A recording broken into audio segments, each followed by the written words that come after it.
Hello students, welcome to my channel. आज हम करेंगे क्लास 9th मैथ्स का चैप्टर 1 जो हमारा नंबर सिस्टम है। इसके एक्सरसाइज 1.4 हम करने वाले हैं। देखिए, जो न्यू बुक है एनसीईआरटी की, उसके हिसाब से ये एक्सरसाइज 1.4 है।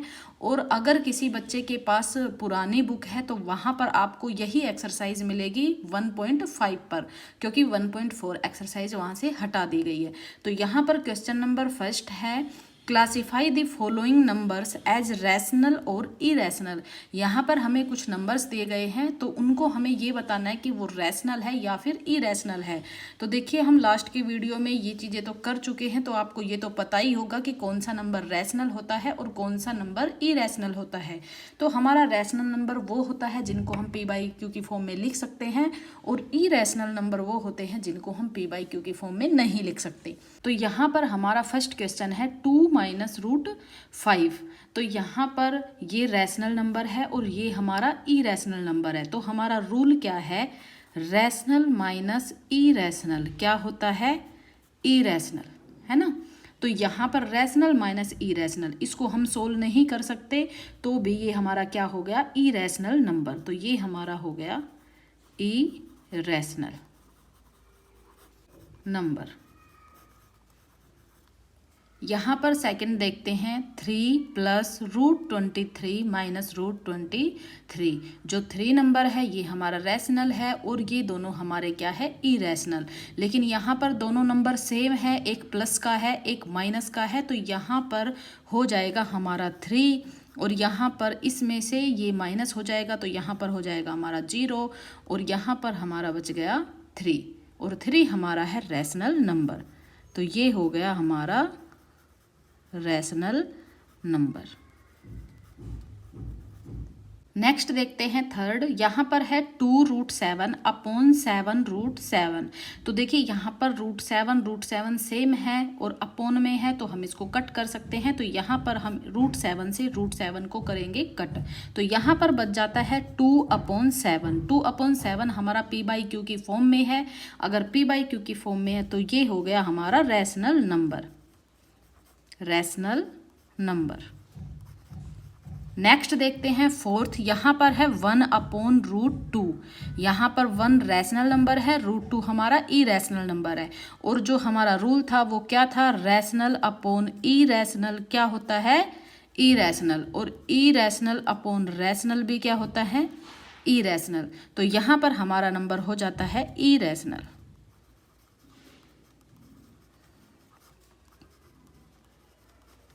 नंबर। नेक्स्ट देखते हैं फिफ्थ। यहाँ पर है 2π, और पाई हमारा क्या होता है? Irrational number. पाई हमारा होता है इरेशनल नंबर, और ये 2 से मल्टीप्लाई हो रहा है, यानी कि रैशनल नंबर से मल्टीप्लाई हो रहा है। तो रूल हमारा है रैशनल मल्टीप्लाई इरेशनल होता है इरेशनल। तो ये हमारा नंबर हो गया इरेशनल।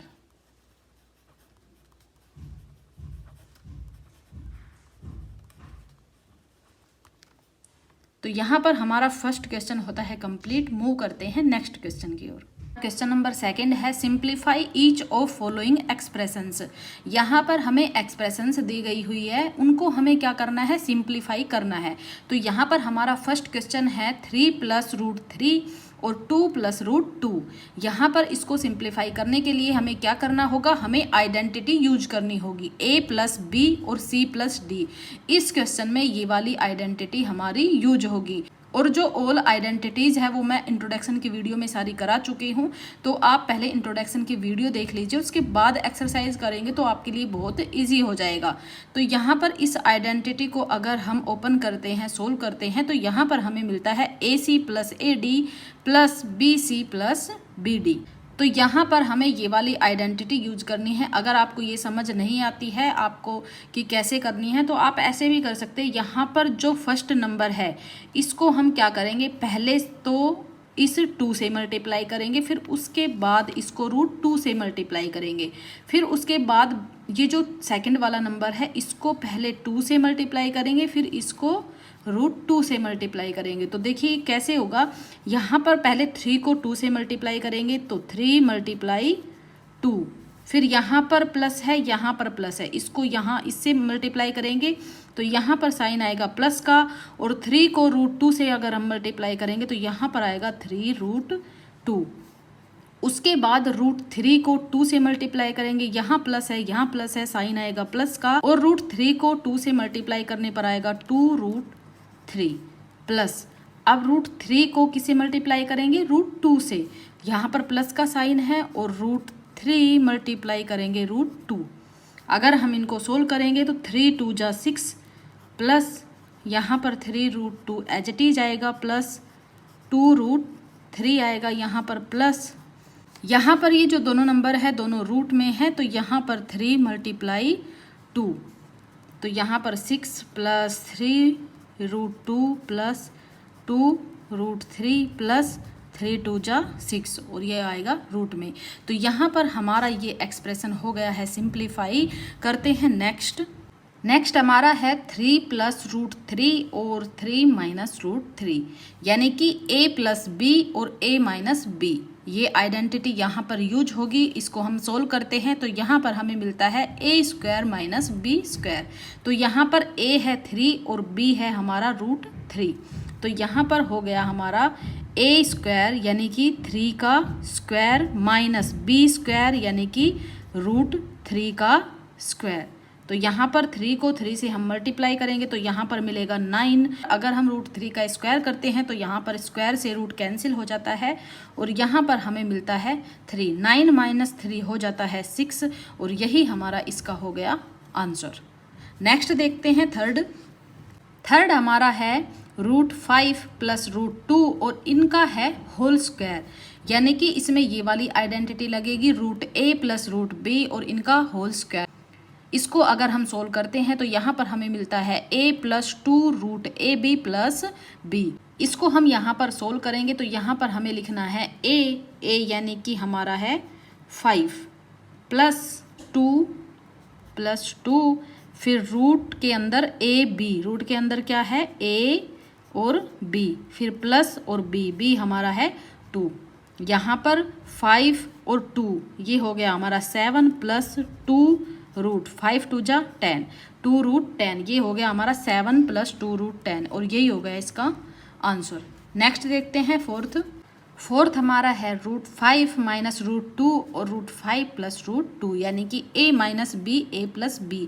इसको हम सोल्व करते हैं तो हमें मिलता है a² - b²। तो यहाँ पर हमारा a हो गया √5, तो यहाँ √5 का हो गया स्क्वायर, यहाँ पर माइनस b हो गया √2 का स्क्वायर। यहाँ पर स्क्वायर से रूट कैंसिल हो गया और यहाँ भी स्क्वायर से रूट कैंसिल हो गया। यहाँ हमारा बचा 5 - 2 3, ये हो गया हमारा आंसर। तो यहाँ पर क्वेश्चन नंबर 2 भी कंप्लीट हो गया है। मूव करते हैं नेक्स्ट क्वेश्चन की ओर। तो यहाँ पर हमारा क्वेश्चन नंबर 3 है, recall pi is defined as the ratio of the circumferences of a circle to its diameter. यहाँ पर जो हमारा पाई है वो किस तरह से डिफाइन किया गया है, वो एक सर्किल के सर्कमफ्रेंसेस और उसके डायामीटर का रेशियो है। That is pi equals to c/d। c यानी कि सर्कमफ्रेंसेस, d यानी कि डायमीटर। यहाँ पर पाई की वैल्यू क्या है, c/d।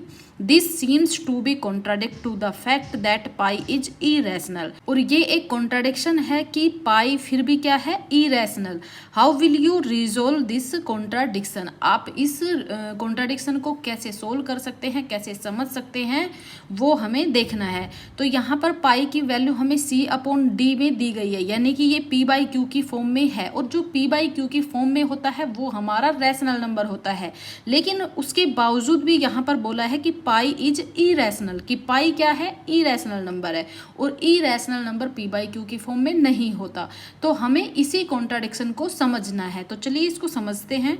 तो यहाँ पर ये हमारा सर्किल है, और यहाँ पर यहाँ से लेके और इसकी एजेस जो यहाँ से लेके और यहाँ तक और फिर यहीं पर ख़त्म हो जाना, ये हमारा होगा सर्कमफ्रेंसेस, यानी कि हम इसको C बोल सकते हैं।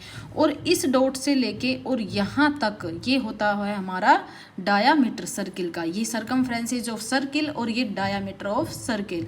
तो यहाँ पर जो पाई की वैल्यू है वो हम क्या मानते हैं, 22/7, लेकिन ये इसकी एग्जैक्ट वैल्यू नहीं है। और यहाँ पर हमें पाई इक्वल्स टू दिया गया है C/D के, और यहाँ पर हमें 22/7 वैल्यू हम इसकी मानते हैं जब हम इसको सोल्व करते हैं। लेकिन अगर हम इसका डेसिमल एक्सपेंशन निकालें तो पाई का डेसिमल एक्सपेंशन नॉन टर्मिनेटिंग और नॉन रिपीटिंग आएगा।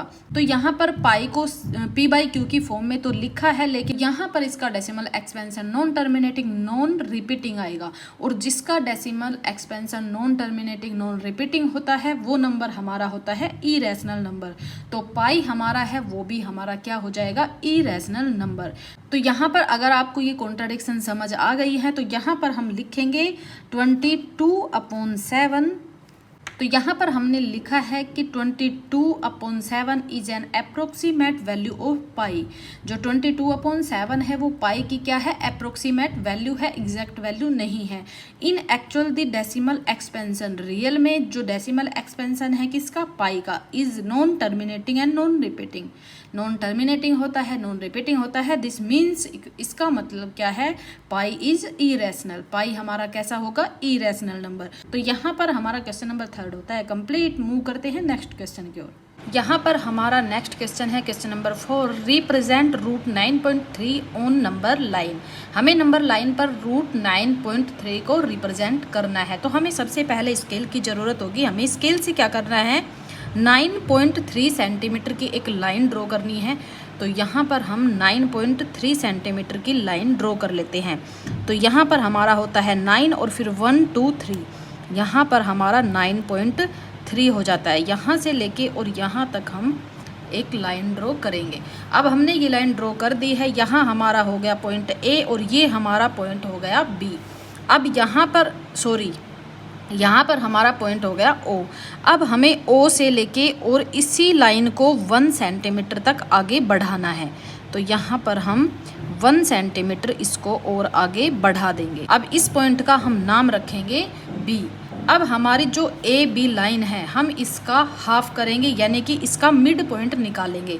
मिड पॉइंट निकालने के लिए हमें कंपास की ज़रूरत होगी। यहाँ पर हमने कंपास ले लिया है और कंपास को B पॉइंट पर रखकर और यहाँ पर इसी लाइन का आधे से ज़्यादा हमने इसको ओपन कर लिया है। और ओपन करने के बाद एक आर्क हम ऊपर लगाएंगे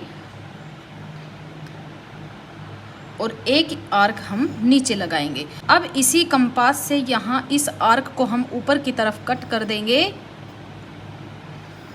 और नीचे भी हम इसको कट कर देंगे। अब यहाँ पर जो आर्क आपस में कटी है इनको हम क्या करेंगे, मैच कर देंगे।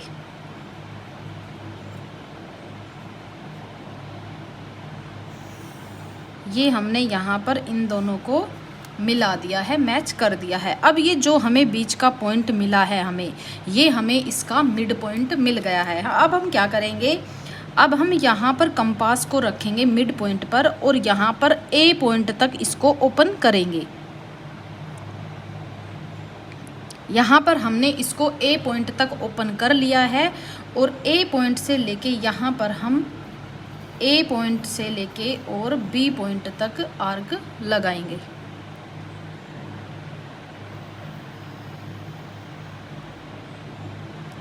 तो ये हमारा सेमी सर्किल बन गया है। अब हम क्या करेंगे, O पर 90 डिग्री का एंगल बनाएंगे।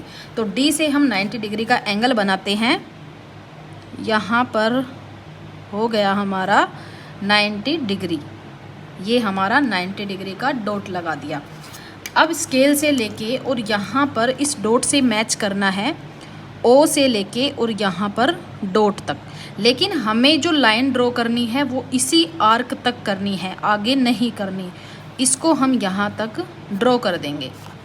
इसके बाद हमें ये पॉइंट मिल जाता है, ये पॉइंट हमारा हो गया P। अब हम क्या करेंगे, अब हम इसी लाइन को आगे तक ड्रॉ करेंगे। हमें ये नापना नहीं है, बस जितनी जगह हो और जितना आपको रिक्वायरमेंट लग रही हो आप उतना इसको आगे बढ़ा सकते हैं। तो ये मैंने इसको आगे बढ़ा लिया है। अब हम क्या करने वाले हैं, हमें कंपास लेना है और कंपास से O से लेके और P तक यहाँ पर इसको ओपन करना है। ओपन करने के बाद आप क्या करेंगे, P से लेके और जो हमने लाइन ड्रॉ की है वहाँ पर आर्क लगाएंगे। ये हमने यहाँ पर आर्क लगा, ये हमें पॉइंट मिला, यहाँ पर D रख लेते हैं। अब इस d की जो वैल्यू है वही हमारी होगी √9.3। हम ऐसा भी बोल सकते हैं कि O से लेके D तक यानी कि OD कितना होगा √9.3। तो ऐसे करके हमें रूट के जो नंबर्स हैं उनको नंबर लाइन पर ऐसे ही रिप्रेजेंट करना है। यहाँ पर हमारा क्वेश्चन नंबर 4 होता है कंप्लीट। मूव करते हैं नेक्स्ट क्वेश्चन की ओर। नेक्स्ट क्वेश्चन हमारा है question number 5, rationalise the denominator of the following. यहाँ पर हमें नंबर दिए गए हैं, उन्हें हमें क्या करना है, उनके डिनोमिनेटर को रैशनलाइज करना है। जब कभी भी हमें ऐसा क्वेश्चन दिया हुआ हो कि डिनोमिनेटर को रैशनलाइज करो, तो हमें क्या करना होगा कि जो डिनोमिनेटर दिया हुआ है उसी को हम ऊपर और नीचे मल्टीप्लाई कर देंगे। तो यहाँ पर देखो 1/√7 है, तो यहाँ हम लिखेंगे 1/√7 और डिनोमिनेटर में क्या है √7, तो √7 को ही ऊपर और नीचे मल्टीप्लाई कर देंगे, √7/√7। अब देखिए यहाँ पर 1 को √7 से अगर हम मल्टीप्लाई करते हैं तो हमें मिलता है √7/√7 मल्टीप्लाई √7। तो यहाँ पर रूट के अंदर 7 मल्टीप्लाई 7, तो 1 7 से रूट कैंसिल हो गया, हमें क्या मिला √7/7। ये हमारा आंसर हो गया। हमने इसके जो डिनोमिनेटर है उसको रैशनलाइज कर दिया। ऐसे ही सेकंड वाला करना है। यहाँ पर 1/√7 माइनस √6 है, तो हमें क्या करना है, मल्टीप्लाई करना है डिनोमिनेटर को। तो यहाँ इनको दोबारा लिख लेते हैं 1/√7 माइनस √6। अब डिनोमिनेटर को मल्टीप्लाई करना है, लेकिन यहाँ पर एक बात आपको ध्यान रखनी है, कौन सी, क्या, अगर यहाँ माइनस है तो हमें यहाँ प्लस का साइन लगाना है, और अगर यहाँ प्लस का साइन है तो हमें उधर माइनस लगाना है।